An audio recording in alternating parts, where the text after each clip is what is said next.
characters, EP Unny taking us into the world of RK Laxman and his legacy in India in conversation with Ruchira Das. A little about both of them. Ekanath Padmanabham Unny is an Indian political cartoonist. He studied physics at the university in Kerala. His first cartoon was published in Shankar's Weekly in 1973. He became a professional cartoonist in 1977 with The Hindu. EP Unny has worked with the Sunday Mail, the Economic Times, and is now the chief political cartoonist with the Indian Express Group. He has drawn and written graphic novels in Malayalam Literary Journal as early as the 1990s. He has also written Santa and the Scribes, The Making of Fort Kochi, which was published in 2014. Ruchira Das decided to leave the corporate world to follow her heart and work with the arts. After working for 15 years with various art organizations in various capacities, she founded Think Arts in December 2013, which has collaborated with over 75 partners across India and internationally to bring a diverse program of literary, visual art, dance, theatre to over 50,000 children and young people in several cities across India. Ruchira is also the artistic director of Aashirvaad, a multi-art space in Ahmedabad, and coming up in New Delhi, Patna, and Shantiniketan, and is the deputy director at Art Think South Asia.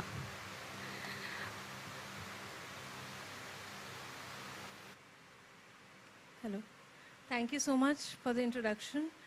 Welcome once again, Mr. Unny. I'm so delighted to be here, and especially, to get a chance to introduce you and acquaint you with a younger audience, which is always lovely to see. So I will start right off, maybe not about you initially, but just about cartooning perhaps. And I don't know how much young people know about cartoons and what is actually a cartoon and what is not and what it comprises of. So I think it will be great if you could just share some words around that.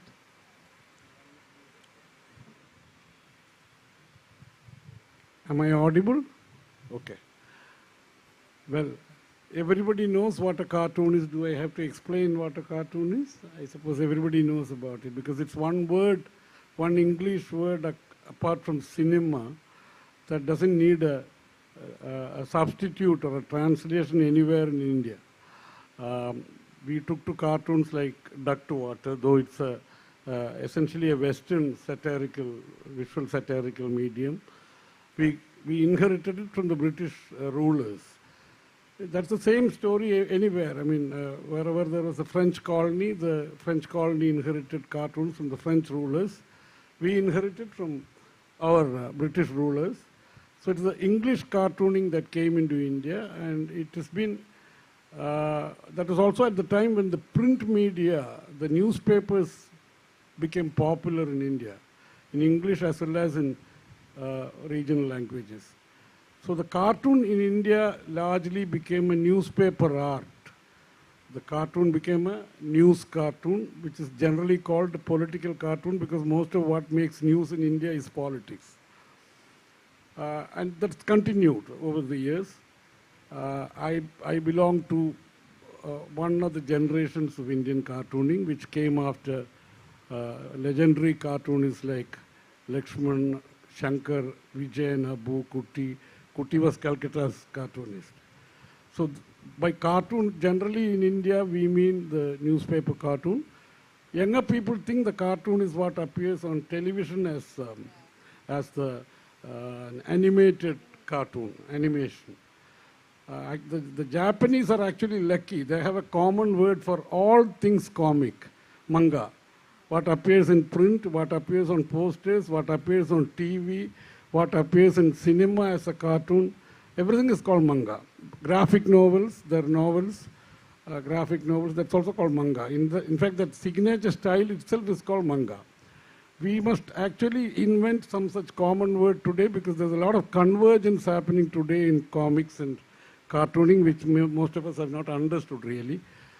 Because there is actually even the cartoon that I do, the traditional, conventional political cartoon in the newspaper, is actually part of the comic art. It's the same thing that today's graphic novelist, a young graphic novelist, does in a sequential narrative art form, where the cartoon is used to tell a story. So all of this is a cartoon. Since we don't have a common word for it, we talk about cartoons as a newspaper cartoon or a news cartoon. Today it's also on the web. Web cartoon, news cartoon. Generally, when we talk about a cartoon, people have the impression that we are talking about a cartoon that has got something to do with topical matters, politics, sports, social issues. And on television, when cartoon is mentioned, it, as you said, it refers to animated with short films or series. But we must have a common word for it. That's a good thing. Maybe we will come up with a common. I think you can suggest. Yes, I think we can take suggestions from children. Next competition could be on that. Yes, and so coming to, when I was reading about you, I thought it'll be, I mean, of course, we will be talking about RK Laxman, but I thought I'll just ask, from physicist to cartoon, what cartoon is? What was that journey like? Physicist is too strong a word because I was only an undergrad physics student. So physicist, nothing much of that. But I suppose that there is some sense in which this will cut across to students. It is the same urge that prompts you to repeat an experiment endlessly in a lab, a certain tendency to ask questions. That is the same urge that prompts a cartoonist to question authority and draw a cartoon. Especially a political cartoon is in defiance of authority. You question authority, not because authority is always wrong, but you must always accept authority after questioning. This is what we were taught in the labs and classrooms in science. In science, you don't accept anything just because your teacher is telling you, just because Newton told you or Einstein told you. You're going to repeat that experimenting endlessly in your own little lab a millionth of times, and then you say that I accept it. That's the same spirit. It's the same spirit of questioning that runs through the history of political cartooning. That's why we keep getting into trouble with prime ministers and chief ministers and people in authority. That questioning is not destructive. That if you don't have that spirit of questioning, there's no democracy, there's no cartooning, there's no science. That was beautiful how you brought in the science in the art of cartooning, because often, especially when we talk to students, they seem to be, addressing things in silos of science being something and art being something. But it's wonderful how you brought it, together. That when you're questioning, it can be, for anything. But then the root is the fact that you are curious. Curious. You want to, You're mischievous. Mischievous. You want to experiment. You look at the life of Feynman, Richard Feynman. Yeah. He was a physicist, Nobel winning. Most of you must have read about him. Read him also. He has written authoritative lectures on physics. He has also written popular volumes. What do you care what other people think? This is the title of a book by... Surely you're joking, Mr. Feynman. You must surely be joking. You're surely joking, Mr. Feynman. Feynman tried to probe all issues through simple prose, simple experiments. He would turn things upside down, question, think laterally, think out of the box, and come up with solutions. This is the same spirit that's there in art, all art, cinema. If you don't, how do you innovate? By disrupting a bit. If you accept everything that is around you 100%, you don't change at all. Of course, when we talk of cartoons, political cartoons, and the name that comes to all of us, at least my generation, is The Common Man by RK Laxman. I don't know how many of the young, young people sitting here are familiar, and you have, of course, seen Mr. Laxman closely, and, so it will be great to hear from you, about him a little bit. Was he, how did he how did he draw his inspirations from, or, what was he as a person, just to give a little glimpse. About Laxman? About Mr. Laxman. I have, I mean, of course, I have known his work, I followed his work very closely, because our generation learned our cartooning like from a virtual Gurukula, like your, distance learning from the work of our seniors, because we had nothing else to go by. There's no official or there's no structured course to teach you cartooning.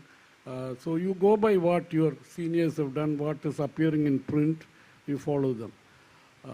Actually, I have not learned very much from Laxman because my primary influence was somebody like Abu Abraham, O.V. Vijayan and Rajinder Puri.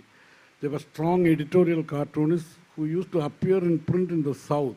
Laxman did not appear in the South every day. Cartoon again is a limitation, it appears every day. Unless you follow it on that particular day, you would not be able to make out what is in it because it's a topical cartoon, it's a topical work, it relates to news.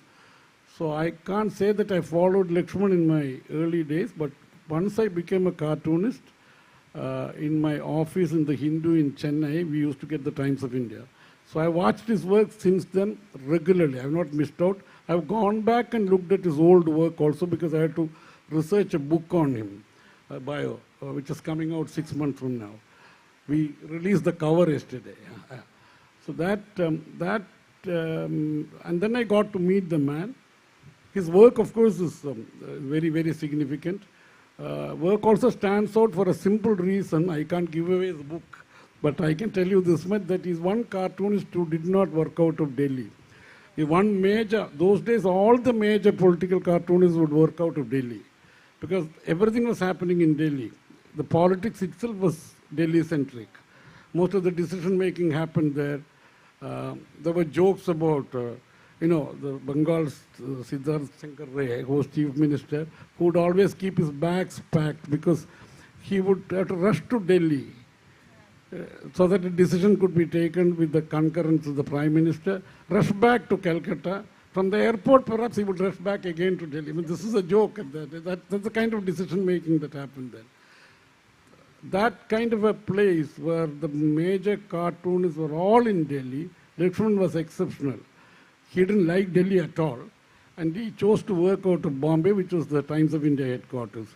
But there he had a great advantage. He could look at politics from a certain distance. Most of the opinion makers, decision makers were away from him. So he had that kind of distance that an ordinary middle class reader of his has.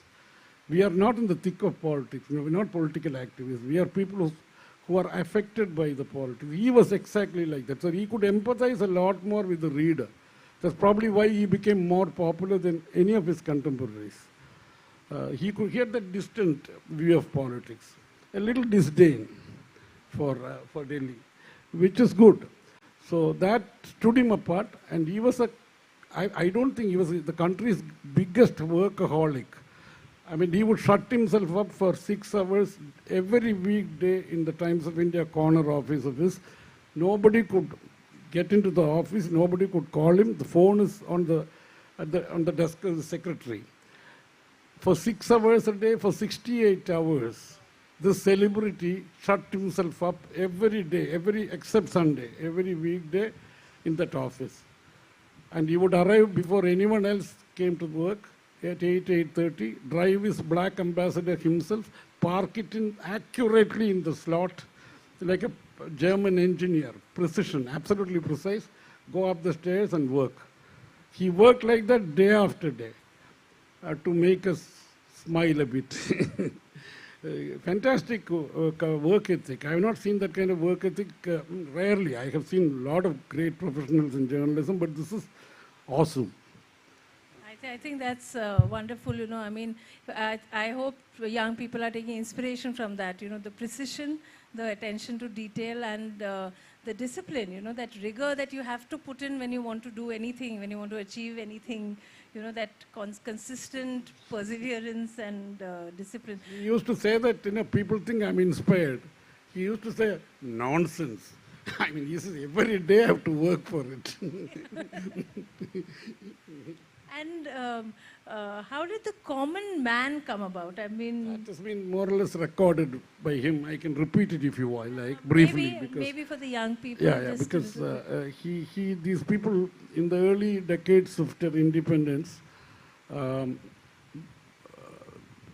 this cartoonist Shankar, Laxman, Kutti and all, they used to put a lot of Indians in the background, common people, watching politics being played out in the foreground by the political leaders, Nehru, Gandhi.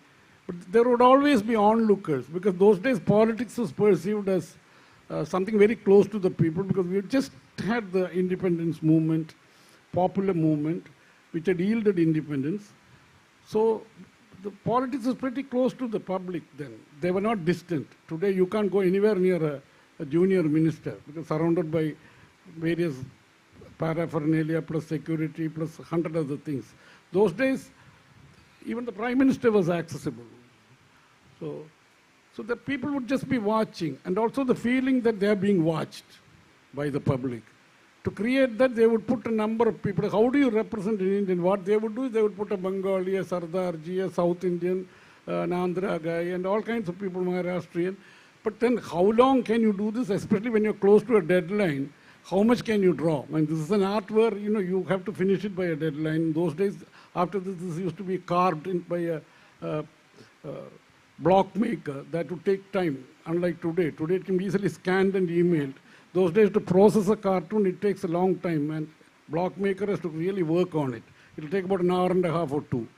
So all of that considered, what Laxman says is, I didn't do anything consciously. I found that eventually I wanted to get rid of people slowly. He slowly did it, and finally he said one day he found this man standing there in an odd attire. Checked coat and dhoti. Initially he had a black cap. The cap was removed later. I think he took the present shape in 1960. I think for the first time he appeared in 1950. 50 or 51, 50 I think. I'm not sure, I think 50. Then it went on, and by 60 he probably took the shape in which we have known him. And he was always a silent, incidental presence, but really looking and observing everything around, but not really commenting personally. So that was a choice that, it was not a character who was necessarily talking and sharing opinions. But today one sees a lot of need to, comment and be vocal. So do you think common man might have evolved? No, this business of evolution, you see, I think Laxman's, is it working? Laxman's genius was that he resisted all temptation to update that character. There must have been umpteen suggestions from editors and colleagues saying that nobody wears this kind of a cloth in Delhi, nobody wears this kind of attire, people are suited, booted. In fact, Common Man also started off as a suited and booted character. Yeah. See, Times of India was a British paper, which changed hands. So that concept of an English reading commoner was somebody who went to work in trousers and at least and a coat or something, jacket, light jacket. So from there on, he evolved into this form very fast. His genius, according to me, was that he resisted all temptation to update it. His own answer was, when he was constantly troubled with this question, he said, look at the sky, does the sky change? What's wrong? I mean, that was his answer. Why should my man change? I won't change. The point, I think, is that if you look at historically the period, 1950-51 was the same time when Peanuts and Dennis the Menace, two major comic strips in the world which we still follow, they appeared, which is almost the same time as Laxman's You Said It, 1950. So if you look at the cast of Peanuts and Dennis the Menace, Dennis remains that 5.5-year-old, same, nothing changes. Only the props change, because the toaster is different in America. Today the toaster would change, the car would change. Dennis never, the family took a train earlier, now they would take a flight because group fares became possible. That apart, nothing changes, the characters don't change.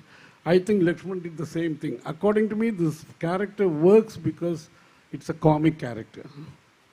It stays in your mind.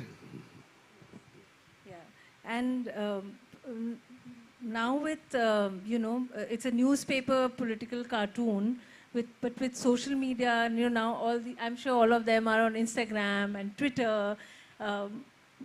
What do you think about that? Would Common Man work on these media as well?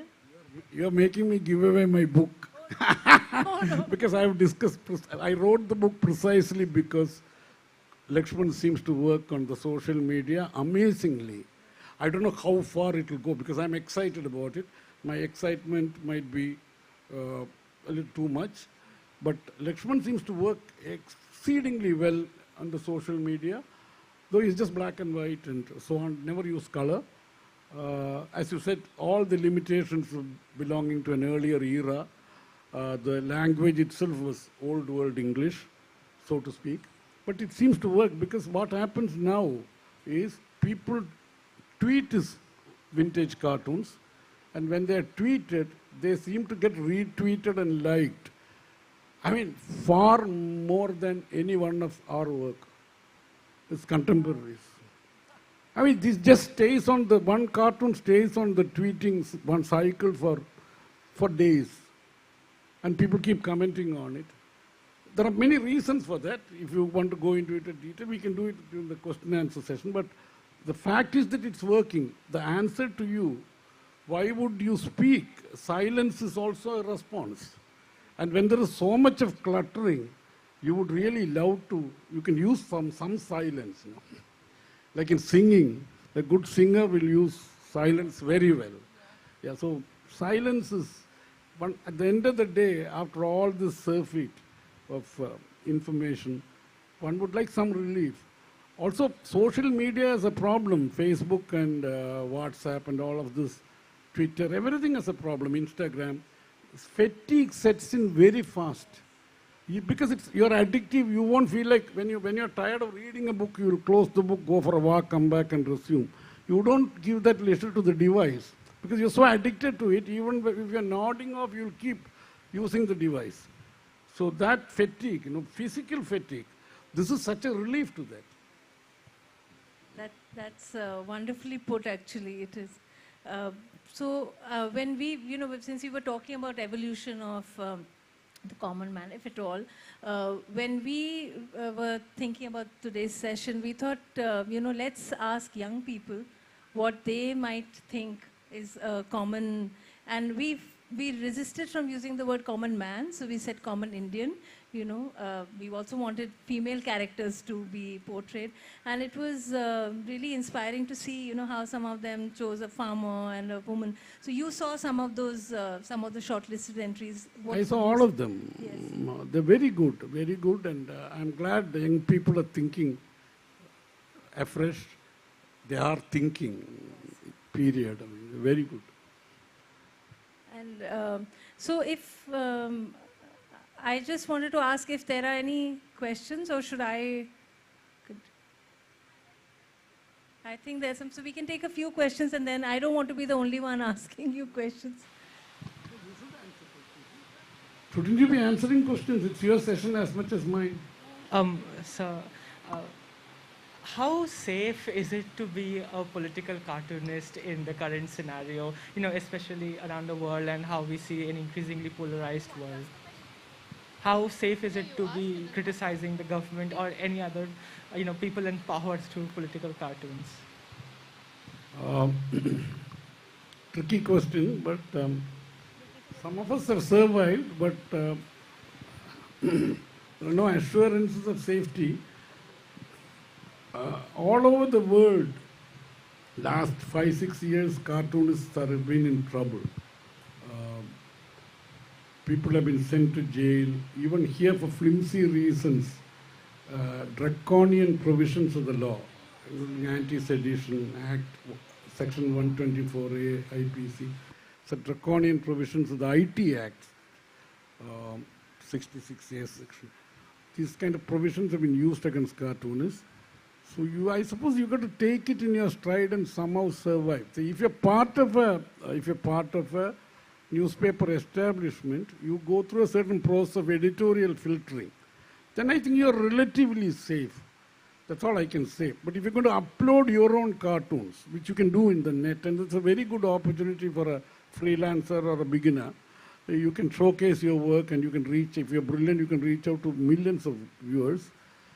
Those kind of people, when the cops want to hit, they are far more helpless. To be on the brighter side, people haven't noticed in the last couple of years, we have got a very strong case law in our favor, cartoonists, which I would like to mention. This is a judge of the Madras High Court, G.R. Swaminathan. He was pronouncing a judgment on a case where a cartoonist was taken to court for some offensive work, allegedly offensive work he did.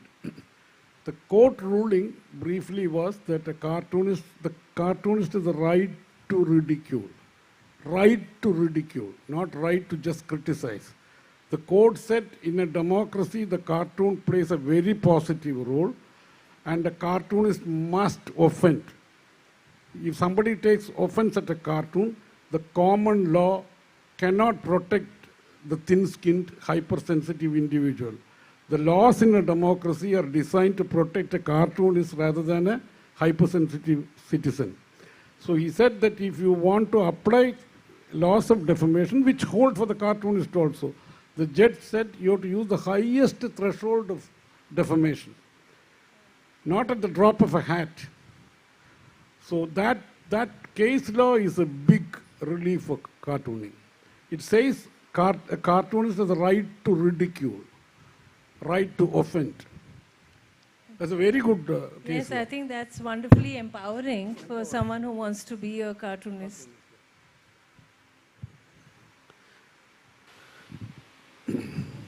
Yes. Can anyone come up and ask, no? I had a question. Since we are talking about offense in cartoon, there is a lot of awareness in this generation. Like, I am a college student, but I see like school children, they are from class 5, 6, they know all about the queer movement or the Me Too movement or the movement of the disabled people. So there is a lot of awareness going around that we didn't have so much as children. So do you think that portrayal in cartoon has gained more awareness with these movements? As an art form, has cartoon become more aware in these times? Or how has humor changed, keeping in mind these things? That's a very, very brilliant question, but it will need a whole-time researcher to answer that question, especially it has impacted humor. You're talking about political correctness. Yeah, Political correctness to a large extent, I would call it political sensitivity or gender sensitivity rather than correctness. Correctness for a cartoonist is the wrong word. We are never correct. I mean, we'll question anything. The point is you have to be sensitive. Yeah. I think a cartoonist has to be sensitive. Here I find many cartoonists are not sensitive enough. It's also a cartoon can be easily misinterpreted also, because it's not as plastic as a word. You know, there are millions of words in a dictionary. For any shade of change in meaning, the shade of meaning changes, you can change the word. In a cartoon, you are using an image. However plastic it is rigid. It is beyond a point. It's also gross. So it can lend itself to misinterpretation. So you have to give the cartoonist that window, but nothing more than that. That's all I'm pleading. Because just because you find something in a cartoon, take another look at it and see if he has done it in the course of making an expression. Otherwise, I will not justify gender insensitivity in a cartoon.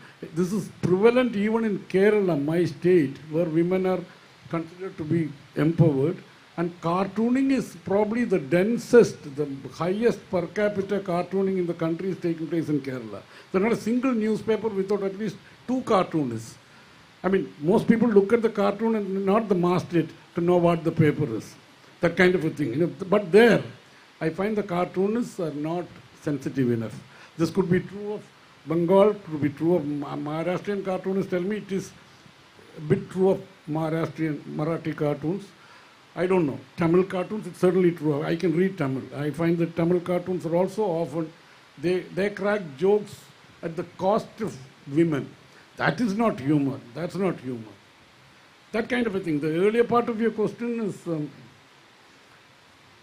well, there is no clear answer. I mean, we need to see how it plays out. Because this is changing. It is a grey area. This is changing. Some of this is new.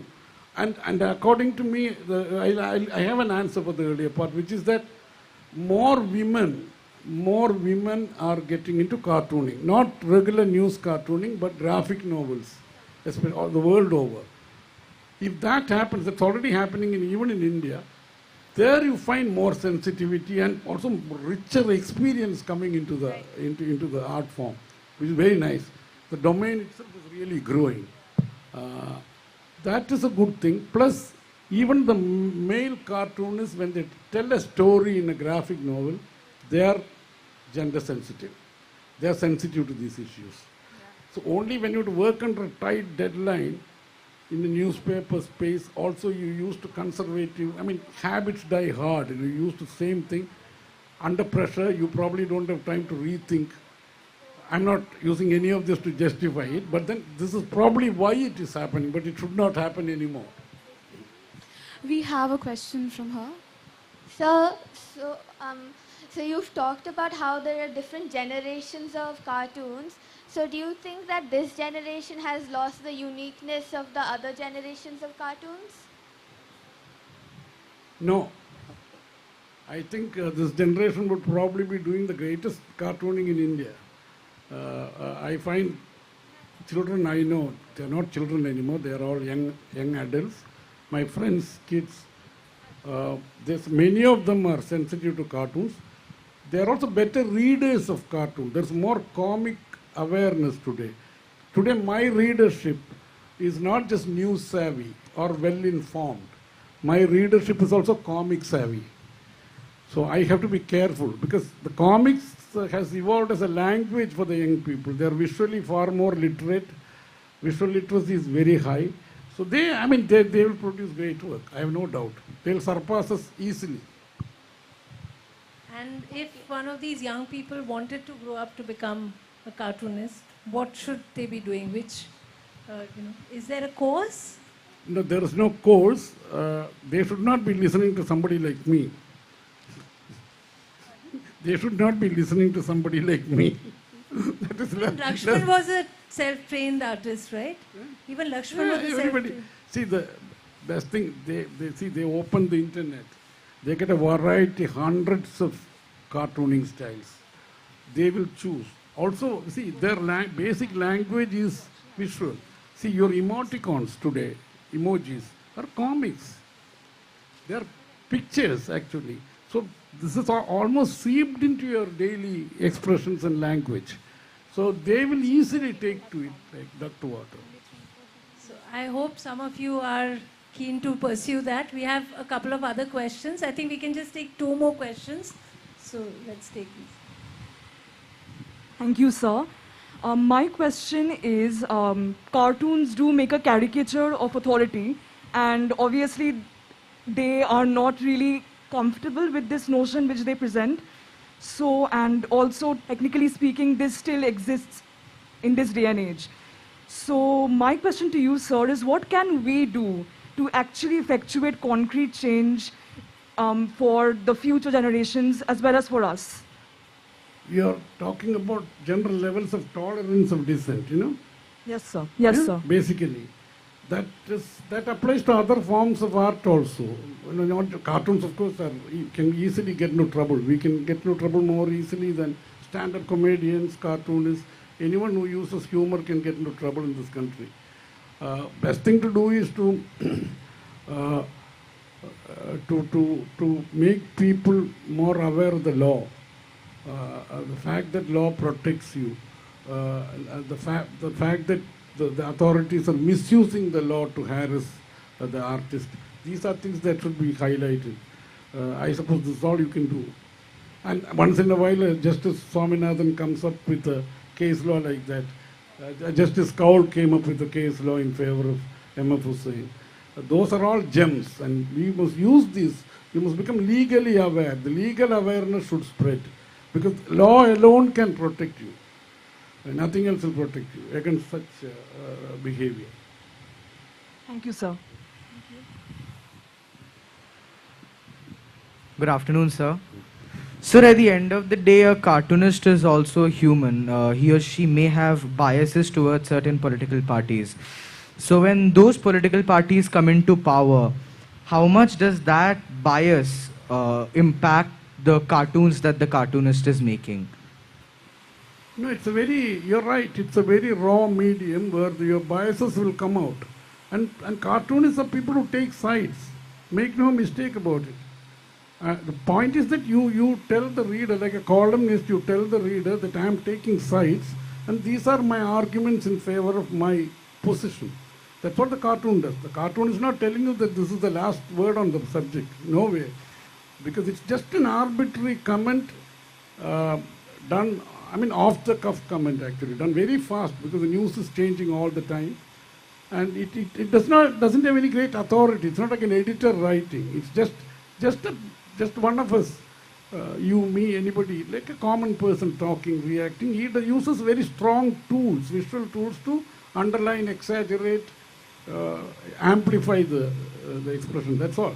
Bal Thackeray was a cartoonist. He was a cartoonist even after he quit professional cartooning and became head of a party. He continued to cartoon for his party paper. Everybody knows his politics. He didn't hide his politics at all. There are cartoonists in America who have taken strong sides with either the Republican or the Democratic Party. There are cartoonists who have openly supported one president and not another president.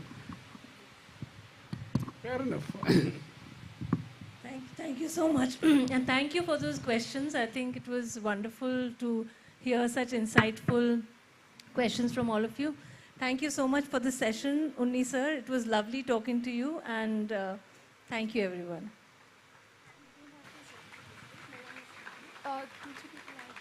Okay, we had, how many have come? 2, 3. So for those who you don't know, we did a small event called the Common Indian, where we invited young people to draw their representation, and we selected 10 of those. I'm not sure if everyone is here, but whoever is, we'd love if Mr. Unny could please give them the certificates. I'm reading out the names. If you're here, please come up. Sabista Izaz, are you here? Sabista, please come up.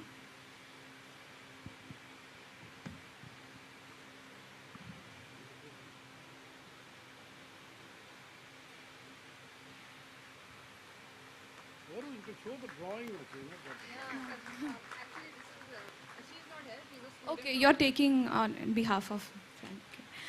Adit Chatterjee. Adit Chatterjee is not here. He's here? Okay.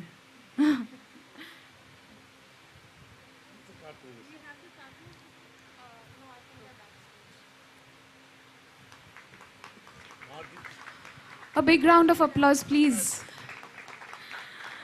Kingshuk Pratap Singh.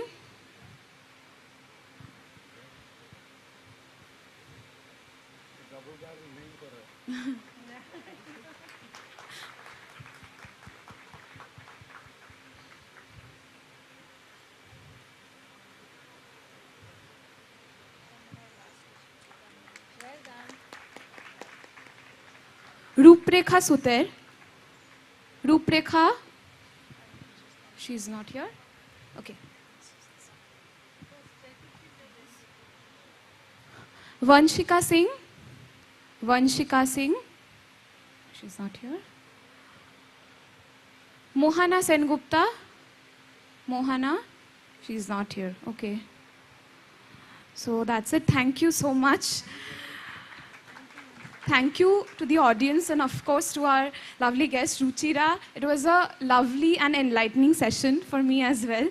I hope everyone enjoyed it. I hope you enjoyed it. Particularly the question that you have. You must write about it. Okay, okay. I will try that. Thank you for the encouragement. Yes. Thank you so much. All the best.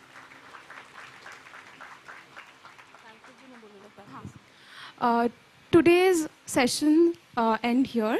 Tomorrow we have one session. Please be here if you can. If you haven't registered yet, please, there's a link that has been shared on all the social media pages. Please do register, and please, we'll be delighted if you join us here. Thank you so much for being here. Thank you so much. I'm Pubali, signing off.